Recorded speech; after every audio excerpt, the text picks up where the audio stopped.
अब्बा, जिन लोगों के साथ मैं रह रहा हूं ना, उन लोगों तक पुलिस नहीं पहुंच सकती। बस तुम लोग जल्दी से जैनी और सलीम की शादी करो। पैसे की परवाह नहीं करनी, और भिजवा दूंगा। पीपे पीपे पेश हो जाओ।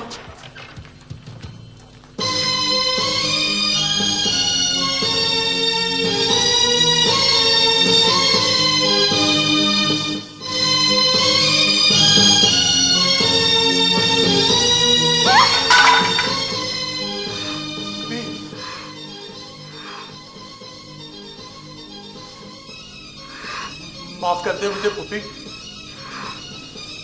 मैं उसे मारना नहीं चाहता था, वो खुद आ गया था मेरे सामने। माफ कर दे पुप्पी। जानती हूँ मैं, तुमने गोली अफजाल पर चलाई थी।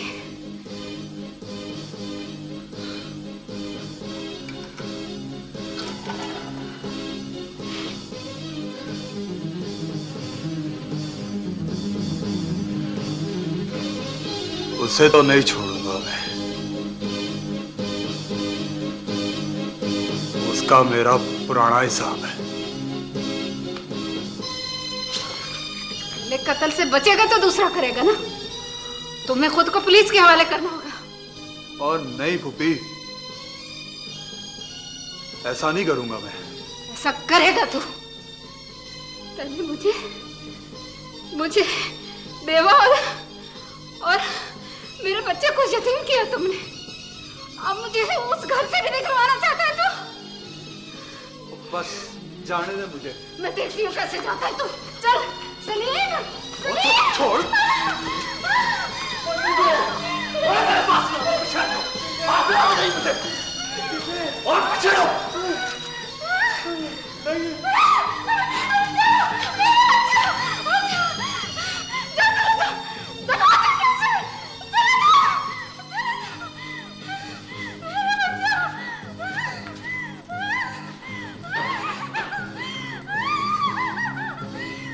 क्या हुआ? भगा देना उसे। सलीम, सलीम, इसके ताई जी के पास छोड़ा। इसके ताई जी के पास छोड़ा। भगा दिया ना उसे।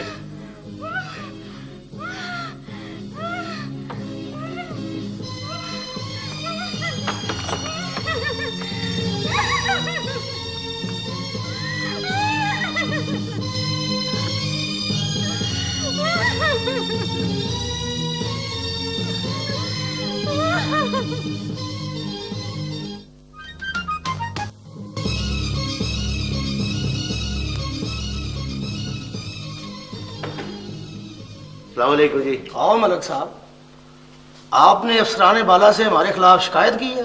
हाँ जी, इसलिए कि आप राणे की खुल्लम खुल्ला हमायत कर रहे हैं। उस दिन आपने अफजल को मौके से फरार कर दिया और उसे और उसके साथियों को जमानत पर रिहाई दिलवा दी। मैंने इसमें कोई गलत बात नहीं लिखी। ये सब गलत है। हमने किसी को ना फरार कराया है, ना किसी की बेजा हमायत की है। हम वही करते हैं जो हालात और वाकयात से साबित होता है। आप वो नहीं कर रहे खान साहब, और ऐसा मैं नहीं करने दूंगा।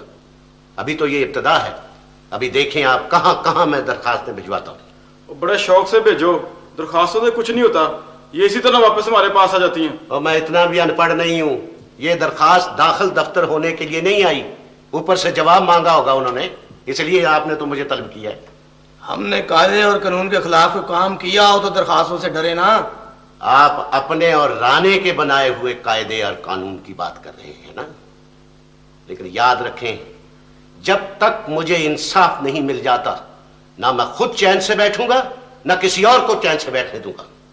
क्या कर लोगे? मुझे आप कानून हाथ में लेने पर मजबूर ना करें। आप मलक साहब धमकी दे रहे हैं। मैं धमकी नहीं दे रहा, मैं मिन्नत समाजत कर रहा हूं। गजब खुदा का, एक मेरा भाई कत्ल हो गया और दूसरा आप मेरे साथ सियासत लड़ रहे हैं।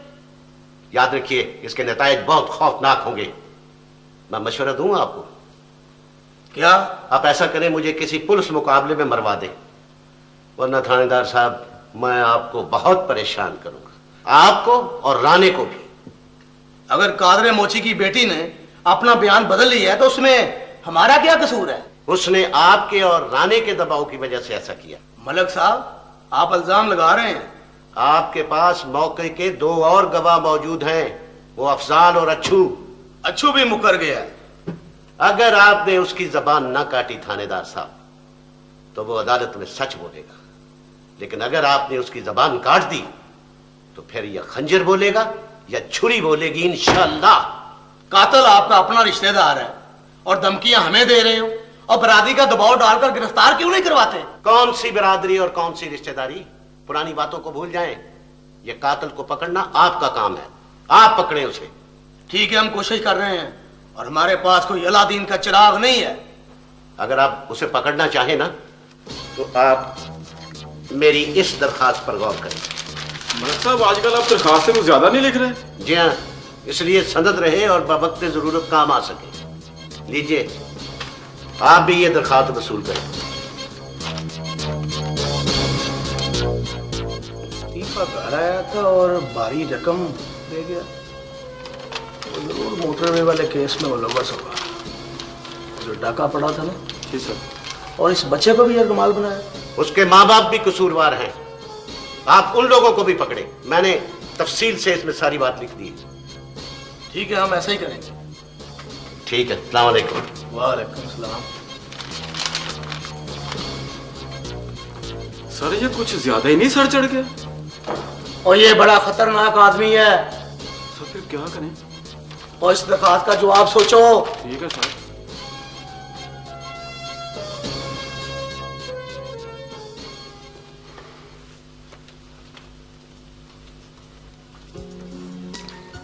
अफसार, आपसे एक बात कहूँ? हाँ। ये क्या आप गंजे होके आ गए हैं? नायाब, मामा, मैं क्या गलत कह रही हूँ? देखें तो कितने छोटे बाल करा लिए हैं। भाई ठीक है ना, वो इंटरव्यू के लिए जाना था, हल्की सी ट्रिमिंग करा ली, इसमें गंजे वाली। हाँ तो बस वैसे तुमने ठीक ही किया। तुम्हारे लंबे बाल मुझे भी पसंद नहीं थे। अब देखो छोटे बालों में कितना स्मार्ट लग रही है। भाई नायाब, शुक्रिया इंटरव्यू कॉल का। शुक्रिया अदा करने की कोई जरूरत नहीं है, और अगर आपने तकल्लुफ करना ही है तो या फिर मामा का करें अदा या ताबी। अंकल हाशिम जो है ना, वो मामा की बहनों ही है। मैंने तो बस खत लिखा था और उन्होंने इंटरव्यू कॉल भिजवा दी, बाकी सब ताबी ने किया। उनका मेन हेड ऑफिस जो है वो कराची में, और उनको अपनी लाहौर ब्रांच के लिए एक रेजिडेंट मैनेजर की जरूरत थी। उन्होंने ताबी से कहा, ताबी ने मुझसे, और बस इतनी सी बात थी। Hello hello sir. अस्सलाम वालेकुम। कैसे हो तुम? मैं ठीक ठाक। अस्सलाम वालेकुम अंकल। वालेकुम अस्सलाम। अफसाल बेटा, कैसे हो? बिल्कुल ठीक ठाक। घर वाले कैसे? आप सब ठीक ठाक हैं? सलाम दे रहे थे आप। वालेकुम अस्सलाम। और सुनाओ, कराची जा रहे हो ना? जी अंकल, सफर है तो लंबा और मुश्किल, लेकिन जाना तो है। इसमें मुश्किल क्या है?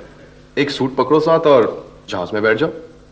उतरोगे तो एयर कंडीशन कार के साथ ड्राइवर मौजूद होगा जो वापस छोड़ आएगा। ये जो तुम लोगों ने मेरी गैर हाजिरी से फायदा उठाते हुए बिला सोचे समझे अंगूठी पहना दी है ना, इस मंगनी को भी खत्म करो। क्या?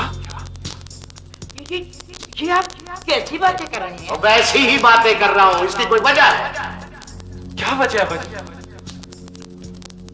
ये सराज की बेटी मलक हनीफ की, बल्कि पूरी मलक बरादरी की बहू नहीं बन सकती। क्यों नहीं बन सकती? बहस मत करो।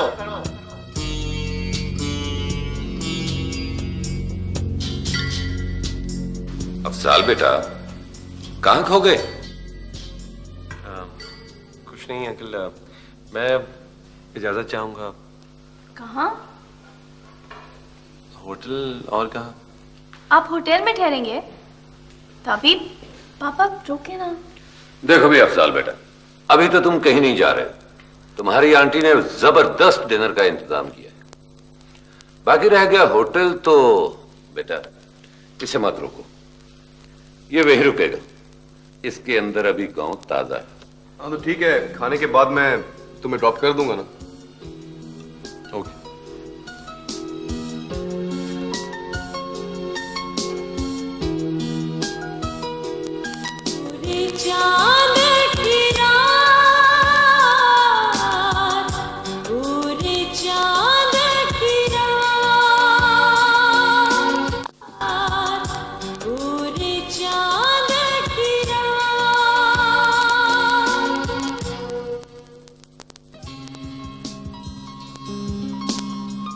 अफजाल, अगर आज आप हमारे यहाँ रुक जाते तो क्या हो जाता?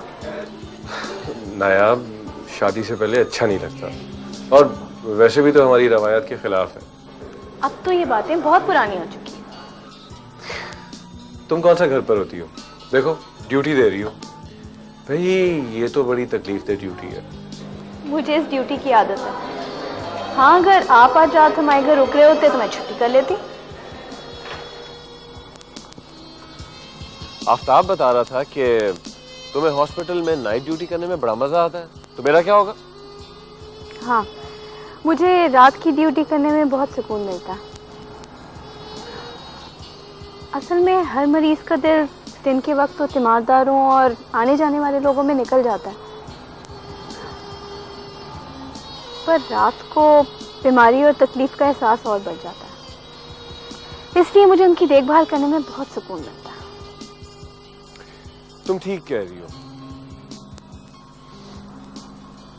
रात की तारीकी में तकलीफ का एहसास कुछ ज्यादा ही हो जाता है, चाहे वो ज़हनी हो या जिस्मानी। अंधेरे से डर लगता है और चांदनी रात में उदासी और तन्हाई का एहसास होता है।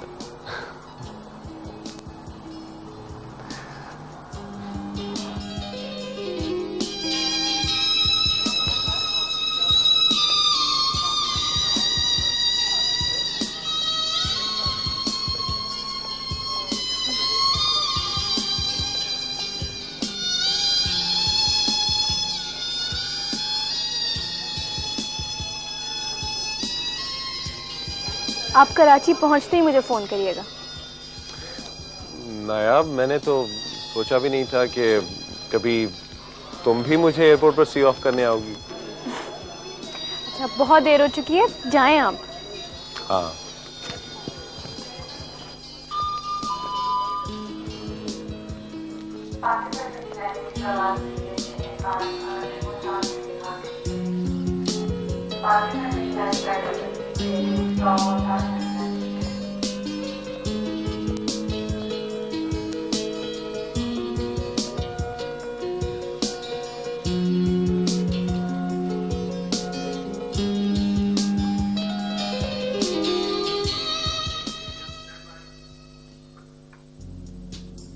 बहुत सलीम, आप एक बाइज्जत और जिम्मेदार आदमी हैं। ये बताएं कि आकर रात वाकई मुल्ज़म तीफा घर आया था?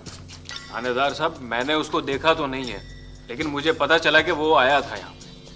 आज से आपके ताया और ताई हमारे मेहमान बनकर रहेंगे। किस कानून के तहत आप इनको लेके जाएंगे साथ?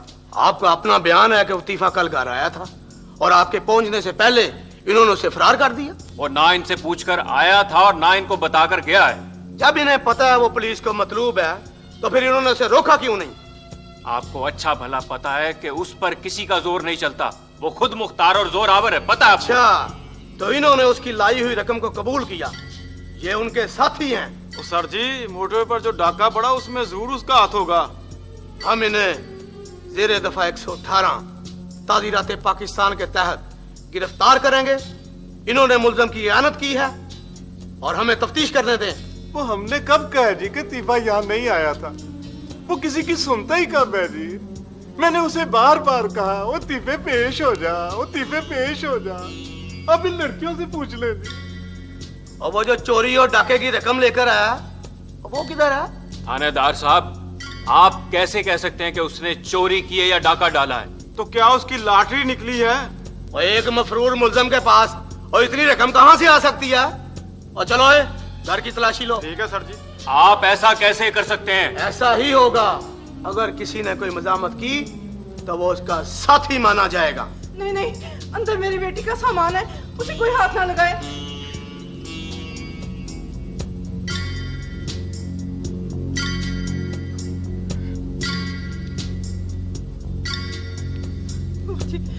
वो जी उन जोगा बस यही दे गया था।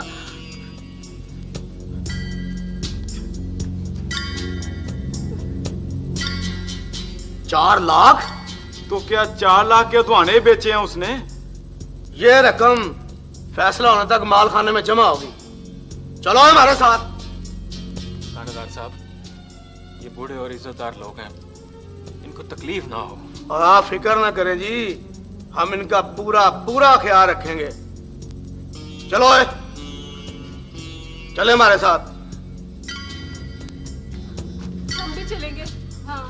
और बीबी आपको हम साथ नहीं ले जा सकता, आप दोनों की बहुत बड़ी सिफारिश है, आप घर में ही रहें। चले रोक। ताया जी आप फिक्र ना करें, मैं आपकी जमानत का बंदोबस्त करता हूँ। चलें बीबी, जल्दी चलें।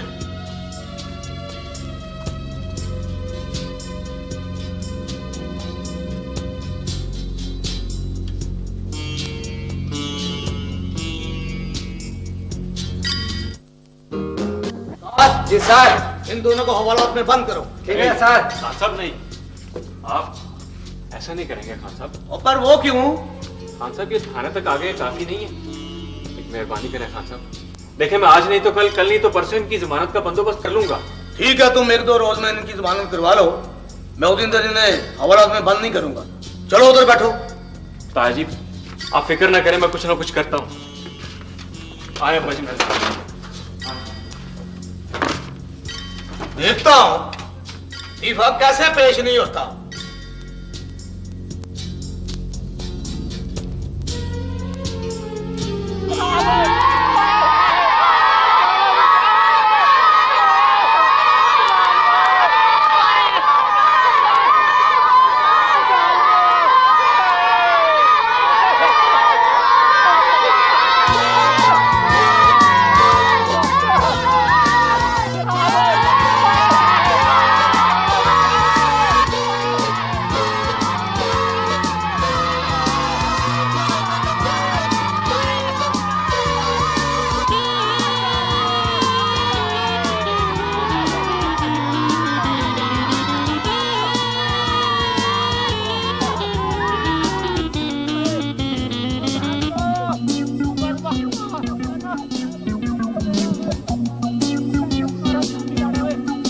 रमजू को क्या दिए? तेल क्या? क्या बात है? क्या बात है? यहाँ बैठो, साहब यहाँ बैठो। चौधरी नीचे बैठो, नीचे बैठो। क्या बात है? क्या बात है? तेरी शादी है चले।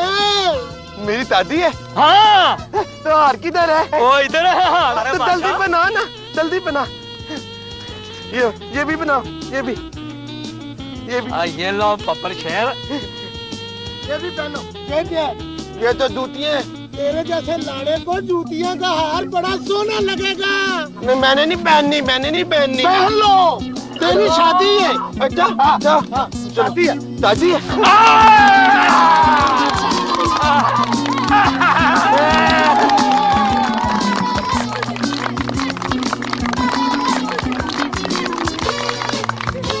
चले चले चले चले चले। ये तो गधा है, ये तो गधे।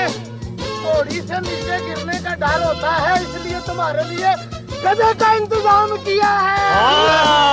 वीर मेरा करी तरे करी तरे करी तरे करी तरे। बैठो जल्ले, इससे तुम गिरोगे नहीं। अच्छा हाँ बैठो।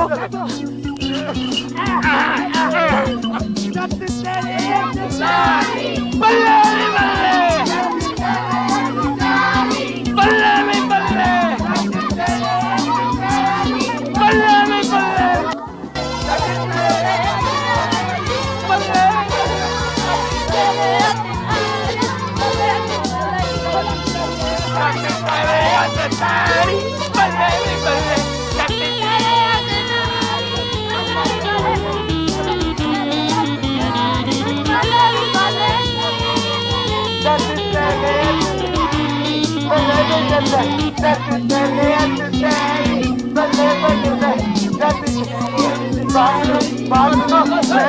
मैंने ना दादा से शादी करनी है।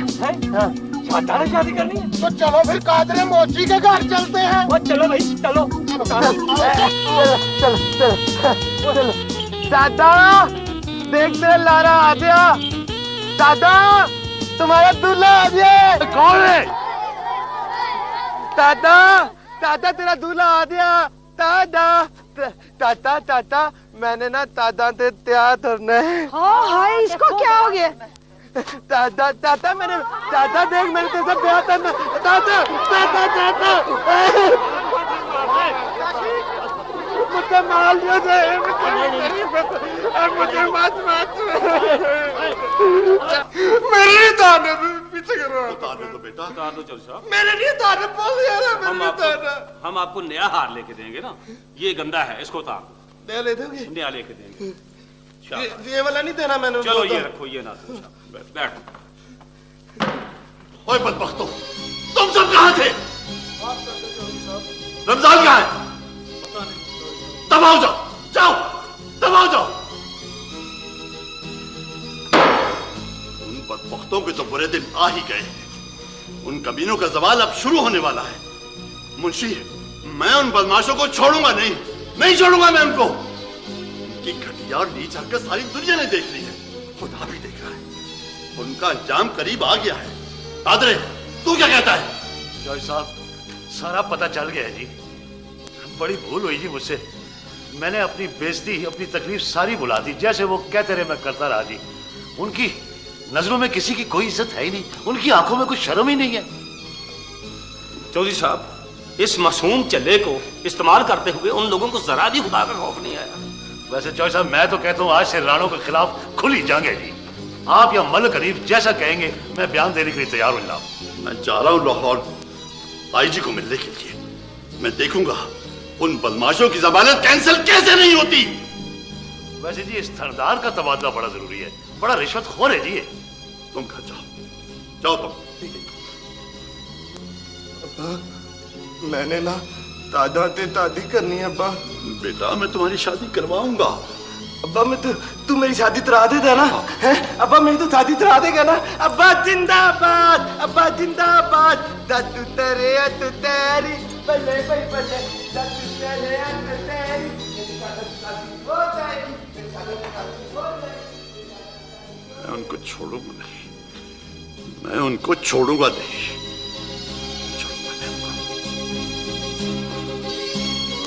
चांद की रात, पूरे चांद की रात। अस्सलाम वालेकुम भाभी, बहुत बहुत मुबारक हो। अरे आपा, मुबारक हो भाभी। लग शुक्र है। बड़ी मेहरबानी।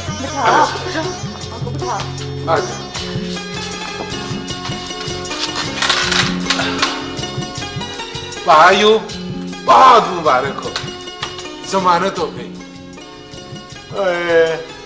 ये सब कुछ है ये पुत्र सलीम की वजह से हमारी जमानत हुई। तो बहुत अब किसी को ऐसी जगह ना लेके जाए। इस्तग़फ़ार, अल्लाह माफी दे। ये सब कुछ तुम्हारे लाडले की बदौलत है। दुआएं दे उसको। अम्मा, मैं तुम्हारे लिए रोटी बना के लाती हूँ। मेरे लिए भी पुत्र।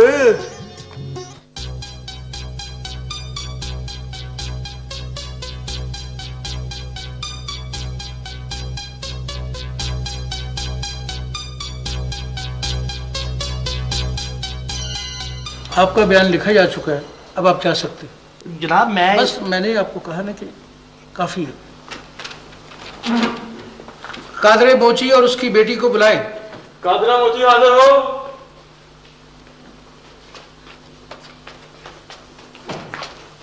बैठे। क्यों?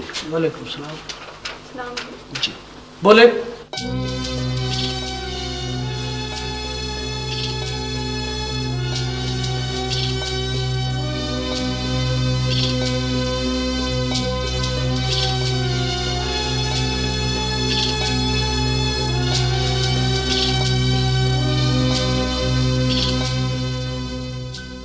अब आप जा सकते हैं।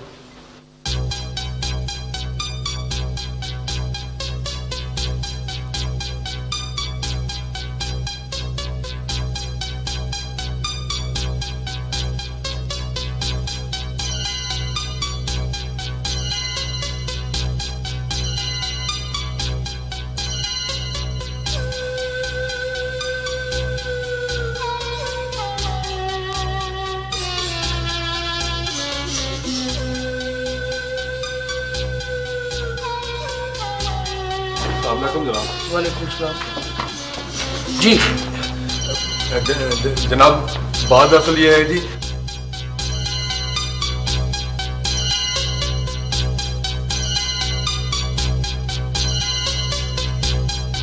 ठीक है, अब आप जा सकते हैं। ठीक है, अस्सलाम वालेकुम। वालेकुम सलाम। अच्छू को पेश किया जाए। सर वो हवाला आपने उसे बाहर ले आओ। बुलाओ भी अच्छू। जी sir.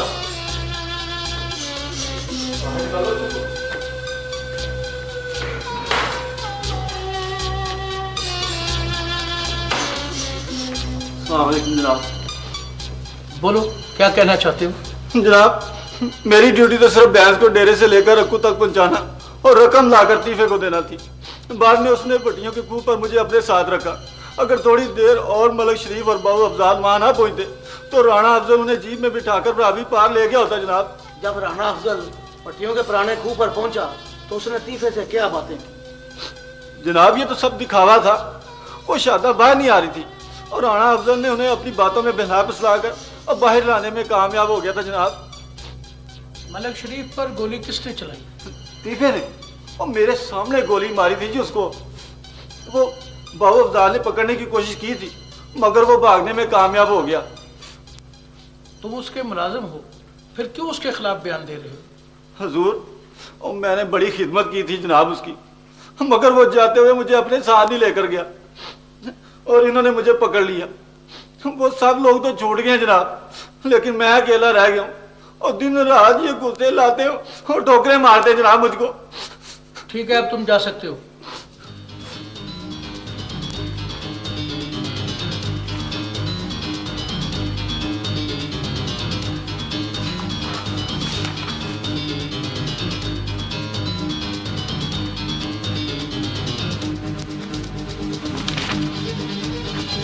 Jafar. Yes sir. Achchu बेगुनाह है, इसे छोड़ दो। बेहतर सर। फलक शेर। जी सर। अच्छू को छोड़ दो। जी सर। चलो, शुक्र है मेरे मौला। मुबारक हो। मुबारक हो अच्छू। बाबू अफजाल का बयान बाकी है। अफजाल को बुलाओ। अफजाल अंदर आए।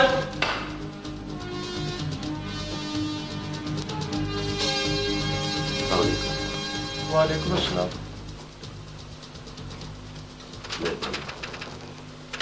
जी, मैं जी अफजाल का वालिद हूँ, मकतूल का भाई मलक मोहम्मद हनीफ। तो अफजाल कहाँ है? वो जी कराची गया इंटरव्यू देने के लिए। अगर वो जल्द वापस ना आया तो आपके लाहौर वाले ऑफिस में हाजिर हो जाएगा जनाब। ठीक है, ये मेरा कार्ड उसे दे देना, वो दफ्तर पहुंच जाएगा। जी, मेरा नाम मलिक सलीम है जनाब। मैं वकूए पे तो मौजूद नहीं था। इस सारी सूरत हाल में जहां बहुत बड़ा हाथ राणा अफजल का है।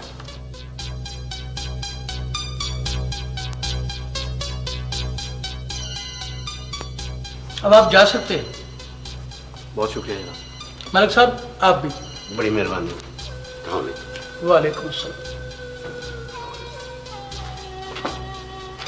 आप थोड़ी देर के लिए बाहर तशरीफ ले जाए। सर मैं? हाँ, आप।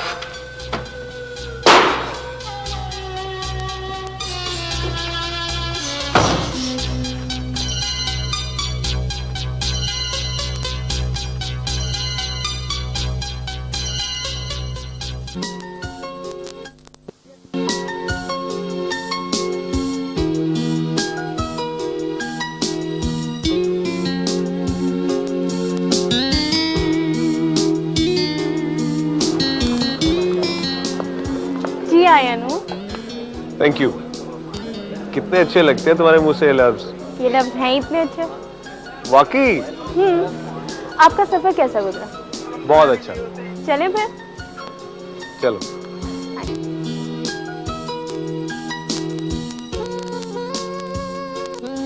ये सारा कुछ तुम्हें कैसे पता चला? सलीम भाई का फोन आया था ना, उन्होंने फोन लगवा लिया ना। लेकिन सलीम के पास तो मेरा मोबाइल नंबर था। मोबाइल कॉल के चार्जेस ज्यादा पड़ते हैं और वैसे भी आपका तो रोमिंग भी है। अरे मैं तो अपना मोबाइल गांव छोड़ आया हूँ। अच्छा, और क्या बताया उसने? बस इंक्वायरी के बारे में ही बताया और ऑफिसर आपका बयान भी लेना चाह रहा था, पर आप गांव में नहीं थे। इसका मतलब ये हुआ कि अब मुझे फौरन गांव जाना पड़ेगा। पर अभी तो घर ही चलना है ना? हाँ, अब पहले तो घर ही जाएंगे। आप सूटकेस रख लो।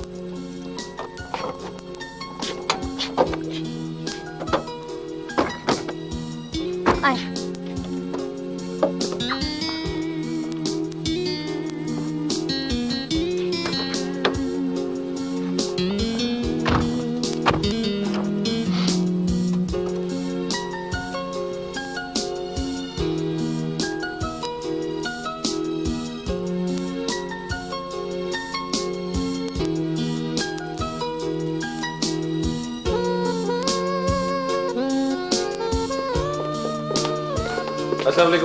वालेकुम अस्सलाम अफसान, कैसे हो तुम? और हाँ, वो मैंने तुम्हें मुबारक देनी थी नौकरी की। Thank you aunty. और अंकल बहुत अच्छे आदमी। वेलकम बैक अफजाल भाई, बड़ी मुबारक हो तुम्हें। बहुत शुक्रिया। तुम्हारी तनख्वाह कितनी तय हुई? 20,000 ठीक है ना आंटी? शुरू के लिए तो इट्स ओके अफजाल। पता है, उसने राना के लिए यहाँ पर एक अपनी ब्रांच बनाई है ताकि उसका आना जाना लगा रहे। तुम इसको अपनी फर्म समझ के काम करो, मेहनत करो और इंशाल्लाह तरक्की भी होगी, तनख्वाह भी बढ़ जाएगी। आप फिक्र ना करें, मैं आपके इत्तेमाद पर इंशाल्लाह पूरा उतरूंगा। अफजाल, आपके गांव में जो चौधरी कमाल हैं, आप उनके बेटे को जानते हैं? हाँ, क्यों? उसको भी अपने हॉस्पिटल में एडमिट करना है क्या? बेटा, ये कौन से चौधरी साहब का जिक्र हो रहा है? हमें भी तो कुछ पता चले। वो नरगिस है ना, ताया जी की बेटी, उसका रिश्ता तय हुआ उससे। रिश्ता? उससे? क्यों, क्या बात है? नायाब अंकल, वो तो मेंटली रिटार्डेड है। क्या मेंटली रिटार्डेड है? Are you sure Afsan? हाँ, वो तो चल रहा है। पापा, फिर तो हमें शादी को फौरन रुकवाना चाहिए। क्यों? तो क्या अपनी बेटी की जिंदगी खराब होती देखते रहें? जिंदगी किसी की खराब नहीं हो रही, उनकी तो जन्म जन्म की गुर्बत खत्म हो जाएगी। और सब पता होगा, 2 लाख यूं ही तो नहीं खड़े कर लिए ना। 2 लाख? तो दरअसल उन लोगों ने नरगिस को 2 लाख सलामी दी। तुम इतनी परेशान क्यों हो? मामा, मेरी कजन है, वो खून है हमारा। खून है सफेद। फौजिया प्लीज। क्या कहा है? मैं अंकल शावर ले लूं, थोड़ा थका हुआ था। हाँ, मैं तुम्हें कमरा दिखाता हूँ। हाँ, हाँ। सीढ़ियों से ऊपर जाओ। आप तो यूं ही नाराज हो रहे हैं। फौजिया, तुम उन लोगों की दुश्मनी में ये क्यों भूल जाती हो कि मेरा उनका एक रिश्ता है, और मैं तुम्हारा कौन? आपको तो कुछ भी नहीं कहा। डायरेक्टली कुछ नहीं कहा, लेकिन इनडायरेक्टली सब कुछ मुझे से कहा जा रहा है। नायाब, तुम बेटा तैयार हो जाओ, हम आज अभी इसी वक्त भाई जी के घर जाएंगे। तुमने अगर जाना हो तो तैयार हो जाओ। मुझे जाने की कोई जरूरत नहीं। फौजिया, आज मैं एक बात साफ साफ तुम्हें बता देना चाहता हूं। मैं नरगिस का रिश्ता आफ्ताब के लिए मांगूंगा, और अगर भाई जी ने हाँ कर दी तो आफ्ताब की शादी वहीं होगी और कहीं नहीं। समझी तुम? अगर आप ताबी की शादी नरगिस से करना चाहते हैं तो फिर मैं भी इस घर में नहीं रहूंगी। Please please cool down. और पापा, आप भी तो, अफसाल आया भी, क्या सोचेगा वो? और वैसे भी अबू, मैं अब इस रिश्ते में इंटरेस्टेड नहीं हूं। मैं तो हम दोनों खानदानों के दरमियान जो खलिश थी दूर करना चाहता था, बस इतना ही मकसद था मेरा। यह बात की बात है, तुम इस वक्त मेरे साथ जा रहे हो। ताबी ने अपना फैसला सुना दिया, वो आपके साथ नहीं जा रहा। ताबी मेरे साथ जाएगा। चलो तैयार हो जाता हूं। नायाब, तुम भी तैयार हो जाओ।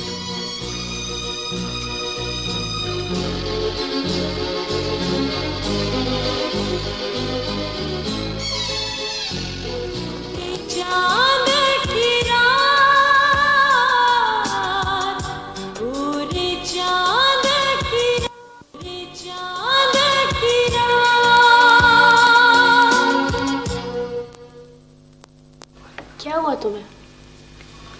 बुखार है। अब तो ठीक है? उतर गया होगा। कब से बीमार हो तुम? हो गए 3-4 रोज। शक्ल से तो यूं लगता है जैसे मुद्दत से बीमार हो। नरगिस जो हुई। नरगिस, तुमने मुझे खबर क्यों नहीं की? अच्छा, मैं दवाइयाँ भेज दूंगी, जरूर खा लेना। अच्छा,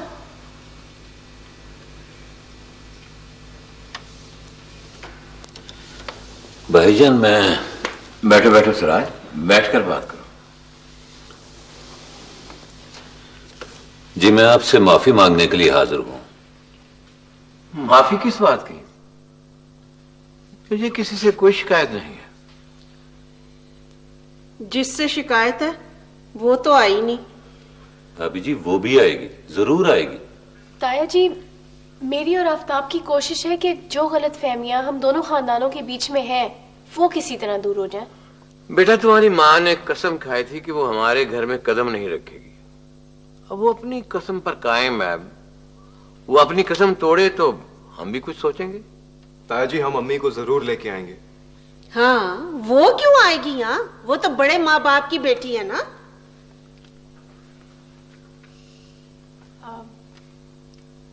ताया जी, वो जिस जगह आपने नरगिस का रिश्ता तय किया है वो लड़का तो दिमागी मरीज है। तुम्हें किसने बताया? अफसाल बता रहे थे, आफ्ताब के दोस्त हैं और उसी गांव के रहने वाले हैं। हम लोग भी उस गांव जा चुके हैं। क्यों बात का बतंगड़ बना रही हो नया? ताई जी, आई एम सॉरी अगर आपको बुरा लगा तो, मगर बंदा कितना भी पढ़ लिख जाए मगर माँ के दूध की तासीर नहीं जाती। अम्मी जी, अम्मी जी, अम्मी जी, ऐसी बातें क्यों कर रही हैं आप? चुप कर तू। मैं जानती हूँ क्या चाहते हैं लोग, क्यों आते हैं बार बार यहाँ। जब से तेरा रिश्ता किसी अच्छे घर में तय हुआ है, इनके पेट में क्यों सूल उठ रहे हैं? ताया जी, देखिए, अगर किसी मजबूरी के तहत आप लोगों ने रिश्ता तय किया है तो चौधरी साहब की दी हुई रकम वापस भी लौटाई जा सकती है ना अबू? क्यों नहीं बेटा? हाँ, हमें पता है तुम लोगों के पास बहुत रुपया है, बहुत अमीर हो तुम, मगर हम लोग थूक कर चाटने वाले नहीं हैं।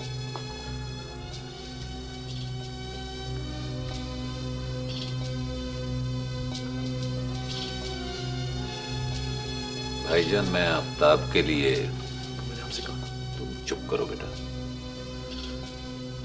जी, मैं आफ्ताब के लिए नरगिस का रिश्ता मांगने आया। नरगिस का रिश्ता तो तय हो चुका है। ताया जी, हम चाहते हैं बस किसी तरह सुलह हो जाए हम दोनों के बीच में। वो तो ठीक है बेटी, लेकिन रिश्ते की कोई शर्त नहीं है।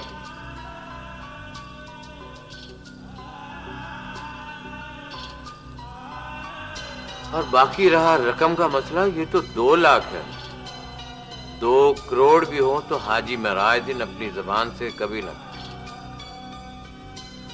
अल्लाह ताला का फरमान है कि कोई अहद करो तो अपने अहद को पूरा करो, और अपनी कस्मों को अपने इस्तेहकाम के बाद हरगिज मत तोड़ो।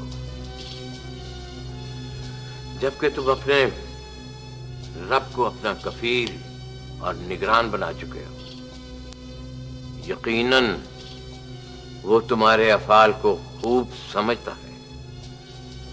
और फिर एक जगह और इरशाद होता है चिकनी के बारे में कि ऐसी औरत की मानंद न हो जाओ जो अपने धागे को मजबूती से काटने के बाद फिर उसे टुकड़े टुकड़े कर डाले।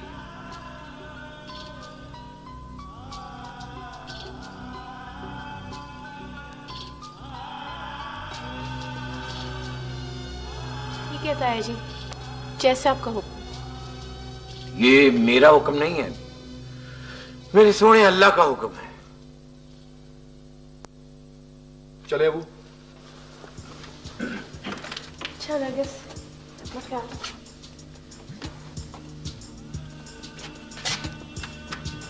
अल्लाह हाफ़िज़ भाई।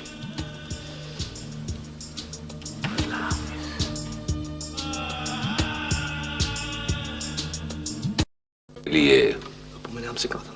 तुम चुप करो बेटा। जी मैं आफ्ताब के लिए नरगिस का रिश्ता मांगने आया। नरगिस का रिश्ता तो तय हो चुका है। ताया जी हम चाहते हैं बस किसी तरह सुलह हो जाए हम दोनों के बीच। वो तो ठीक है बेटी, लेकिन रिश्ते विश्ते की कोई शर्त नहीं है। और बाकी रहा रकम का मसला, ये तो 2 लाख है। 2 करोड़ भी हो तो हाजी महराजुद्दीन अपनी जबान से कभी ना फिरे। अल्लाह ताला का फरमान है कि कोई अहद करो तो अपने अहद को पूरा करो, और अपनी कस्मों को अपने इस्तेहकाम के बाद हरगिज मत तोड़ो। और फिर एक जगह और इरशाद होता है शिकनी के बारे में कि ऐसी औरत की मानंद न हो जाओ जो अपने धागे को मजबूती से काटने के बाद फिर उसे टुकड़े टुकड़े कर डाले। ठीक है ताया जी, जैसे आपका हुक्म। ये मेरा हुक्म नहीं है, मेरे सोने अल्लाह का हुक्म है। चले अबू।